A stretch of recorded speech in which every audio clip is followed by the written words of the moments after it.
So, what went right and what went wrong with the season 9 premiere of The Walking Dead?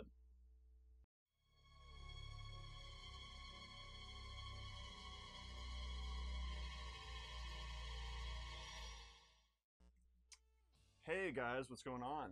Welcome to another edition of The Walking Dead Snack Bites. We are back in season with The Walking Dead, and we just watched the premiere, and we just wanted to kind of do a little review of it and tell you our thoughts of it, the pros and the cons, a lot of good stuff, and a couple things that could have probably been improved. What did you think about the premiere? Oh, well, let's start with the good, the pros. So there have been rumblings that they were going to take this season back more towards like the early seasons of The Walking Dead, more character focus, more interactions, more dialogue, and that definitely stayed true. I feel like this is probably the most dialogue that Daryl has had in like the last 2 or 3 years. Yeah, you were gonna say that. And actually having him talk to Rick. I mean, obviously they need to talk more. There's obviously a lot of unresolved issues. Um, having Daryl at the Savior's post didn't make a whole lot of sense to me, and having, I guess, Rick made the call to put him there. It's like, come on, obviously he was abused and assaulted and tortured there. Obviously he's got, some type of PTSD going, so having him run the Saviors makes little to no sense. But we'll dig more into that later. More pros. We got to see a lot of Grimes' family. We got to see a lot of, Michonne being a mom to Judith. So we got, Michonne and Rick at home kicking it, doing art projects with Judith and looking at birds and, taking nature walks and things like that, which is really nice to see. And then, obviously Rick's big moment with his how did I get so lucky finding you comment was obviously a very lovely touch. It was a lovely touch, but I have a feeling that all the Rochon fans are going to be like let down by that because I feel like the rumors and all the groups and stuff was like, oh man, it was like a sex scene or something. Maybe I don't know. I think like rumors just got out of control or something because I think you're basing that solely on my personal disappointment, which okay. is what I was going to say for the cons. So the general consensus with the Rochon fandom, so they loved it. They loved all of the Rochon touches, both literally and figuratively speaking, in this episode. I guess I'm going to kind of have to segue into the cons list because part of my cons is that I felt that it was built up so much, like, oh, the Rochon is fire, like, oh, y'all are gonna love the Rochon, and critics and fans who got to attend the premiere talked it up in such a huge way. I thought they were about to bring on some like totally pushing the edge sex scene type stuff or something. I don't know. They probably felt obligated because they got to meet the whole cast and had a great experience. But like jerks, they talk shit. No, I think they genuinely liked it. I just, in my head, when you say Rochon is going to be fire and the Rochon fans are really going to love this opening, I thought they were going to meet sex scenes. Now, let me tell you why.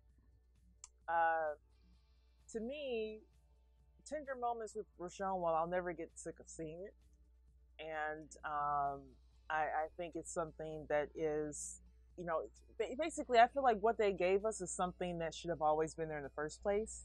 So, do I really applaud something that you should be doing? Because Rick is the lead. This is basically his wife, mother of his kids. Okay. Should it be something different than I'm saying? You know what I'm saying? Like that was my expectation. So when I heard these reviews, I thought it was going to exceed my expectations and give us some real fire. You thought they were gonna like one up the scene in the truck when they went on their honeymoon. Yeah, I thought they were gonna give us a sex scene that wasn't cloud and shadows. That's what I thought when I heard that. I mean, anything more than that would have had to be on HBO. Well, yeah. Well, I mean, look at Nip Tuck. I mean, you can go very far to that edge. That's only because it's on after 10 p.m. though. It was on. Well, that was the reason why. That's why South Park can get away with it too. It was 9. It was 9.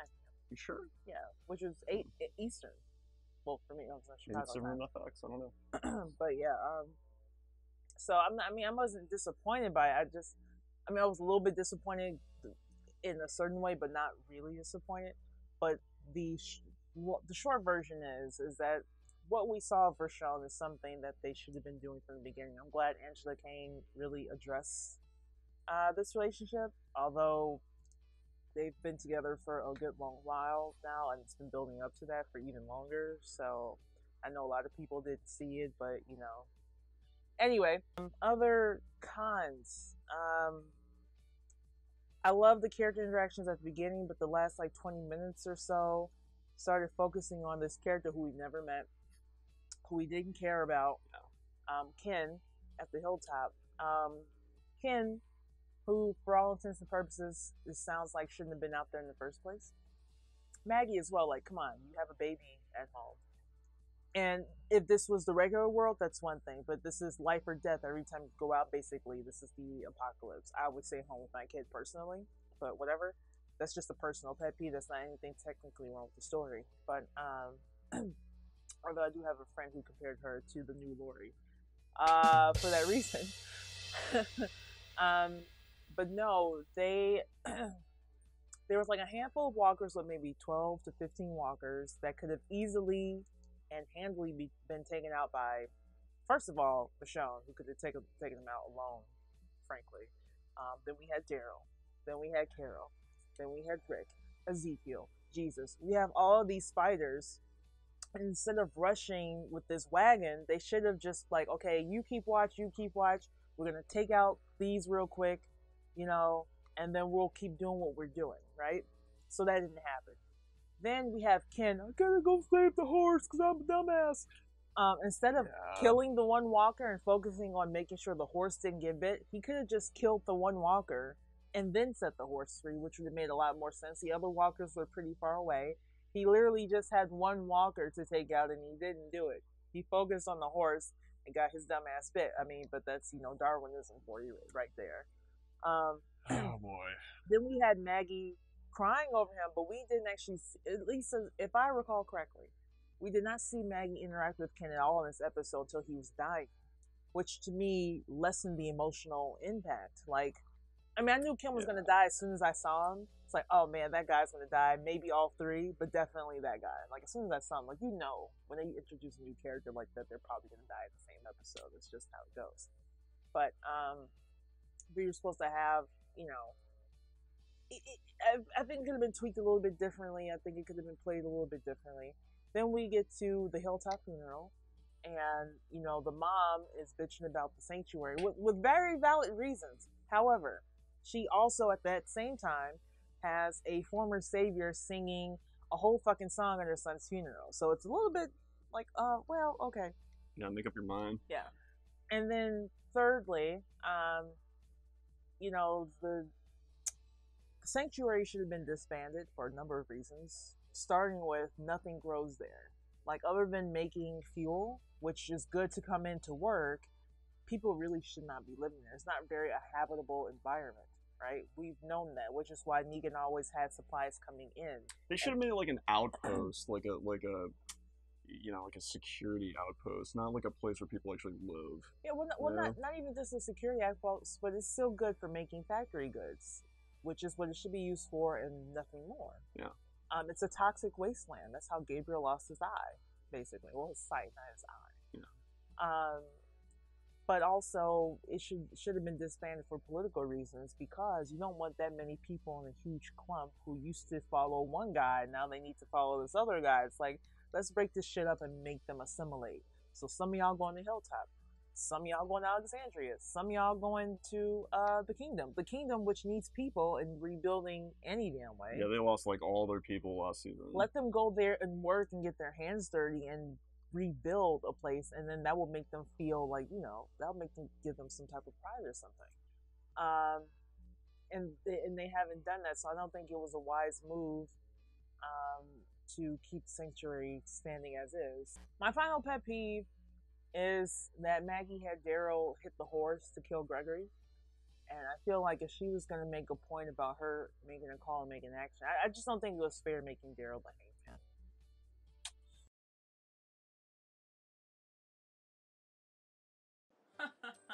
We were just kidding. We don't actually have sponsors. But here's a way where you can sponsor us for free. Yes, that's right. free. All it takes is a quick sign up with Ebates.com. If you guys like our content, this is the best way to support us. Basically, you don't have to do anything. All you do is sign up through the link below, and anytime you shop online, you get money back and also give us some back as well. We really appreciate that if you would do that for us. We self-fund this whole thing, and we want to keep being able to create good content for you. So no money out of your pocket, actually more money in your pocket, and some money in ours as well. Bonus, refund, cashback, awesome sauce, yes, free sponsorship. Fair enough. So I'll start with my positives. So as you kind of already touched on a little bit, is there's definitely an improvement in the dialogue. I mean, like one of my biggest complaints this last like 2-3 years on the show has been the dialogue. I just feel like a lot of times the characters just don't talk the way that people in the real world would talk. It's very minimalistic, like almost to the point where it's just unrealistic is the way that I would describe it. However, the fact that like Daryl and Carol had a real conversation of substance is a huge turnaround. He was, not quite as talkative as he was in seasons like 1, 2, and 3, and 4 for that matter, but he was certainly better than he was the last like 2. I mean, even Chris Hardwick like made a joke about that on Talking Dead. He like straight up said to Norman Reedus, he's like, Daryl has communicated only with like grunts for the last 2 years or something like that. Basically just said what was on all of our minds. So that's an improvement. It also feels a lot more optimistic, just like the vibe of the show. I mean, I feel like the last 2 years have been really depressing. I mean, especially season 7. I mean, my God, it was just like not fun to watch. Yeah, I'm definitely looking forward to like more of a hopeful type of a show at this point. I think the audience has just been kind of like beaten down with all the negativity, the death, and like the war, and like the really bad aspects of the apocalypse. The acting is great, as it always has been. I think that's one thing that has never been bad on the show, quite frankly. Okay, so now for the bad. And so my main complaints are actually like more on like a technical level with the writing. You touched on it a little bit before, but I thought that the whole Ken thing was like totally ridiculous. I mean, we've never seen this kid before, and nobody cares about him because we've never seen him before. And yet they take, a main character from the show, Maggie, who's been there since like season 2, and tried to like contrive this like emotional death scene where we're supposed to feel really bad for Maggie, who we care about because she's losing somebody who is close to her. But the problem with that is that we don't care about the person that she's losing. That doesn't work unless you care about the person who's dying and the person who's losing them. I was like, I found myself so confused when I was watching that scene. I literally thought to myself, like, did I miss an episode last season where they introduced this character and like explained why I'm supposed to care? I don't give a shit about this kid. He's just like another dumb person who Darwined himself out of the apocalypse. It happens every episode. It's especially true with shows like The Walking Dead, where somebody dies every single episode. There's got to be a reason for me to care if somebody dies. This was not one of those cases. So I just didn't think that was a very good way of like starting the process that ultimately led to the Gregory thing. And that was the other thing is like, the kid's parents, like, okay, he's a recovering alcoholic. I mean, that also seemed really just like sort of lazy writing wise. I mean, like this guy's been sober for what, like 10, 15 years, he said. And he's just like that easily flipped by Gregory, who's like a terrible salesperson and not convincing at all. Well, counterpoint would be, I don't know why you bother being sober during the apocalypse anyway. I mean, I imagine alcohol's in short supply. One drink wouldn't hurt you at that point. That whole thing just didn't make any sense to me. I would have been able to like sort of buy it if they were just like, okay, the kid died and like that was the thing that Gregory heard about happening on the road and that's where he got the idea for the plan. But the fact that like they had like everybody huddled around the kid as he was dying, like the same way as like when Carl died, you know? And it was just like such a long scene. I was just like, okay. It actually may have been longer. It was so long. It was like, yeah, I mean, well, it felt really, really long. It was probably only a couple minutes, but because nobody cared about that character, it felt like an hour. So I don't understand why they did that. That was weird. Another positive, Gregory's dead. Hey. I do think Gregory's death was a bit rushed. I agree. I didn't really think that his like plan. Oh, that was another thing too. His reaction. So you know, he like does this stupid plan and it doesn't work. And then Maggie obviously figures out what's going on because the guy tells him what happened. And then when she calls Gregory out on it, he like immediately gave away his cover and got mad at her and like started blaming her for things, which like confirmed that he was guilty. And that is totally out of character for Gregory. Like every time that he's ever been like called out about something or blamed for something, he always lies, he always makes excuses, and he always puts it on somebody else. The fact that he just like so easily gave it up, especially in a situation like this where it's like his life was on the line, that didn't make any sense. That just was like kind of lazy. I think if he was smart, he would have quietly followed behind and been waiting with like a gun or something and just finished the damn job himself. But he's not that. Well, he wasn't that smart. I think it would have made more sense if like he himself like tried to grow some balls and tried to murder Maggie and failed. Well, he already tried that, remember? And he couldn't work up the nerve to do it last season. Yeah, he's a bitch. I just thought it was like sort of confusing, like character wise, how he like stood up to her in the end, right before she like ordered his execution. But then he was like sneaking around behind her back and like doing all these things to like try and get her killed. It's like, does he have balls or not? No.